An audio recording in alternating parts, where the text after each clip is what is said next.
जय श्री राम। मित्रों, यहाँ पर मैं एक प्रसंग लेकर आया हूँ जो रामचरितमानस का है। इससे पहले की कथा मैं आपको सुना चुका हूँ। आगे की कथा कुछ इस प्रकार है। विश्वामित्र यज्ञ की रक्षा। सब अस्त्र शस्त्र समर्पण करके मुनि प्रभु श्री राम जी को अपने आश्रम में ले आए और उन्हें परम हितु जानकर भक्ति पूर्वक कंदमूल और फल का भोजन कराया। श्री रघुनाथ जी ने मुनि से कहा, आप जाकर निडर होकर यज्ञ कीजिए। यह सुनकर सब मुनि हवन करने लगे। आप श्री राम जी यज्ञ की रखवाली पर रहे। यह सुनकर समाचार सुनकर मुनियों का शत्रु कोरथी राक्षस मारीच अपने सहायकों को लेकर दौड़ा। श्री रामचंद्र जी ने बिना ही फल वाला बाण उसको मारा, जिससे वह 100 योजन के विस्तार वाले समुद्र के पार जा गिरा। फिर सुबाहु को अग्निबाण मारा। इधर छोटे भाई लक्ष्मण जी ने राक्षसों की सेना का संहार कर डाला। इस प्रकार श्री राम जी ने राक्षसों को मारकर ब्राह्मणों को निर्भय कर दिया। तब सारे देवता और मुनि स्तुति करने लगे। श्री रघुनाथ जी ने वहां कुछ दिन और रहकर ब्राह्मणों पर दया की। भक्ति के कारण ब्राह्मणों ने उन्हें पुराणों की बहुत सी कथाएं कही। यद्यपि प्रभु सब जानते थे, तदंतर मुनि ने आदरपूर्वक समझकर कहा, हे प्रभु, चलकर एक चित्र देखिए। रघुकुल के स्वामी श्री रामचंद्र जी धनुष यज्ञ की बात सुनकर मुनि श्रेष्ठ विश्वामित्र जी के साथ प्रसन्न होकर चले। अहिल्या का उद्धार। मार्ग में एक आश्रम दिखाई पड़ा। वहां पशु पक्षी को भी जीव जंतु नहीं था। पत्थर की एक शिला को देखकर प्रभु ने पूछा। तब मुनि ने विस्तार पूर्वक सब कथा कही। गौतम मुनि की स्त्री अहिल्या शापवश पत्थर की देह धारण किए बड़े धीरज से आपके चरण कमलों की धूली चाहती है।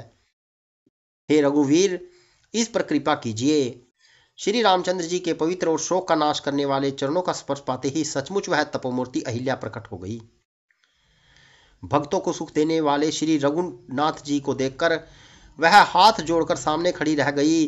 अत्यंत प्रेम के कारण वह अधीर हो गई। उसका शरीर पुलकित हो उठा। मुख से वचन कहने में नहीं आते थे। वह अत्यंत बड़भागी अहिल्या प्रभु के चरणों से लिपट गई और उसके दोनों नेत्रों से जल प्रेम और आनंद के आंसुओं की धारा बहने लगी। फिर उसने मन में धीरज धरकर प्रभु को पहचाना और श्री रघुनाथ जी की कृपा से भक्ति प्राप्त की। तब अत्यंत निर्मल वाणी से उसने इस प्रकार स्तुति प्रारंभ की। हे ज्ञान से जानने योग्य श्री रघुनाथ जी, आपकी जय हो। मैं सहज ही अपवित्र स्त्री हूँ। हे प्रभु, आप जगत को पवित्र करने वाले हैं, भक्तों को सुख देने वाले और रावण के शत्रु हैं। हे कमल नयन, हे संसार जन्म मृत्यु के भय से छुड़ाने वाले, मैं आपकी शरण आई हूँ। मेरी रक्षा कीजिए, रक्षा कीजिए, रक्षा कीजिए। मुनि ने जो कुछ मुझे शाप दिया सो बहुत ही अच्छा किया।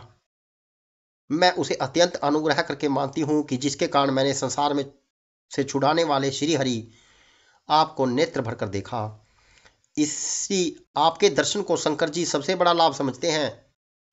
हे प्रभु, मैं बुद्धि की बड़ी भोली हूँ। मेरी एक विनती है, हे नाथ, मैं और कोई वर नहीं मांगती। केवल यही वर चाहती हूँ कि मेरा मन रूपी भोरा आपके चरण कमल की रज में प्रेम रूपी रस का सदा पान करता रहे। जिन चरणों से परम पवित्र देव नदी गंगा जी प्रकट हुई, जिन्हें शिव जी ने सिर पर धारण किया है और जिन चरण कमलों को ब्रह्मा जी पूजते हैं, कृपालु हरि आपने उन्हीं को मेरे सिर पर रखा।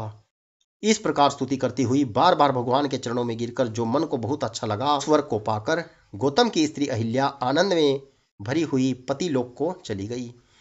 प्रभु श्री रामचंद्र जी ऐसी दीन बंधु और बिना ही कारण दया करने वाले हैं। तुलसीदास जी कहते हैं, हे शठ मन, तू कपट जंजाल छोड़कर उन्हीं का भजन कर। मासापरायण 7वां विश्राम। मित्रों, यदि आपको रामायण की रामचरितमानस की यह कथा अच्छी लग रही हो तो इसे शेयर करना ना भूलें। जय श्री राम।